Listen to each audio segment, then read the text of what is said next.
Le 18 juin 2018, 3 jours à Quiberon sort sur les écrans français.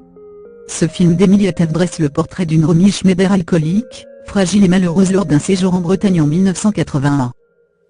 Durant sa cure, elle donne une interview au magazine allemand Stern, qui sert de base à ce long métrage. Ce 6 juin, à l'AFP, Sarah Biasini, fille de l'immense actrice, fait part de sa colère, que les gens arrêtent de se faire de l'argent en colportant des mensonges. Son père, Daniel Biasini, qui fut le dernier époux de Romy, fait le même constat et, dans une interview à Gala, se souvient de la mort de son beau-fils David Meillan. Une mort tragique dont Romy Schneider ne s'est jamais remise. À lire aussi Mathieu Johan en deuil, sa maman est morte, son hommage bouleversant, c'est juste insupportable à vivre. C'est juste insupportable à vivre, Sheila est la mort de son fils, c'est juste insupportable à vivre. Laurence Boccolini pleure la mort de sa mère, son message bouleversant. Pour Daniel Biasini, le film présente une Romy Schneider qui n'existe pas. Il évoque cette scène où l'actrice, incarnée à l'écran par Marie Baumet, est ivre et refuse de prendre au téléphone son fils David, dont le père est son ex-mari Harry Meillan. Ça me prend la gorge, réagit Biasini dans Gala. Quelle que soit la situation, quand David l'appelait, elle le prenait immédiatement. Pour celui qui a été marié 10 ans à la star de Sissi, du vieux fusil et de la piscine, Romy Schneider n'était passionnée que par son métier et ses 2 enfants. Et lors de ce séjour à Quiberon, elle avait parlé tous les jours à David, 14 ans, resté à Los Angeles avec son beau-père.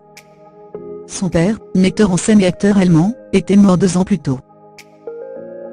Cette année 1981 fut terrible pour la star. Daniel Biasini, de 10 ans son cadet, raconte qu'il était parti car il avait besoin d'air. Romy Schneider le menace de divorcer s'il ne rentre pas. Le père de Sarah Biasini ne revient pas tout de suite, par défi. Il rejoint finalement Romy 5 jours avant la tragédie.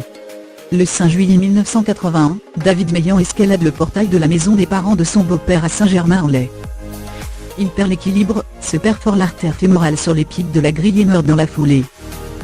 C'est ce que j'ai vécu depuis plus de 70 ans de vie. Il est presque mort dans mes bras.